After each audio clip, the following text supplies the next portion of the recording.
And what is your perception about modern medicine compared to the practice of an ancient traditional medicines?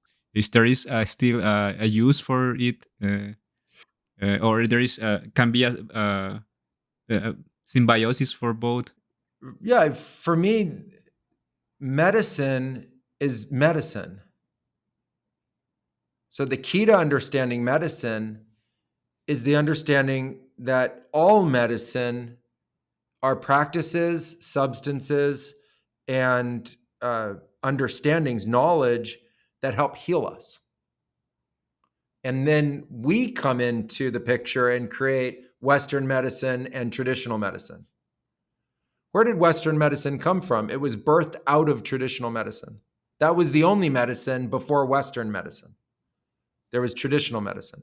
So if you have like a tree of life and branches of evolution, you have medicine, and then you have traditional medicines and plant medicines, and then you have a divergence. You have a course where these continue the ancestral ways and these become the scientific Yeah. ways. And now we look at them as if they're opposite. We need to go back to where they're united and bring that understanding. We as a global culture need medicine. We understand that. We have illness, Yes. we have disease. We need medicine. So I see it as medicine. And now you have to ask yourself from the same scientific lens, what works best? The role of a doctor is to diagnose the problem and give you the treatment that's the correct treatment. And that's your true role. As a vegetalista, the very first thing I was taught in diagnosis is this patient and is this illness to be treated in the hospital direction, what would be called Western medicine, or is this person to be treated in the traditional medicine? And that was the first point of understanding. Now, what's really interesting about that is that the vegetalistas taught me that how you make that diagnosis is with what they call spirit. That spirit will tell you and tell you correctly which direction the person's supposed to go. So I can tell you a story about that. I had a person come to me. Yeah. I had a person come to me that could not walk.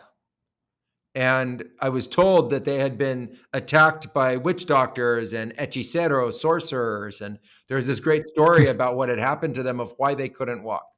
And they came to me as a healer of those kinds of illnesses to see if I could be the person to help save this person. And so we brought them into our ceremonial center, and I lay them down, and I went into an ayahuasca ceremony that night to diagnose them. And I went to them and I looked at them, and what I saw was that they had an abscess in their femoral head, that where the Oh. femur was in the acetabulum, that there was now an abscess infection inside the femoral head. And it was very clear to me that that was the problem. And so I said to him, you have an infection inside your hip. You need to go to the hospital.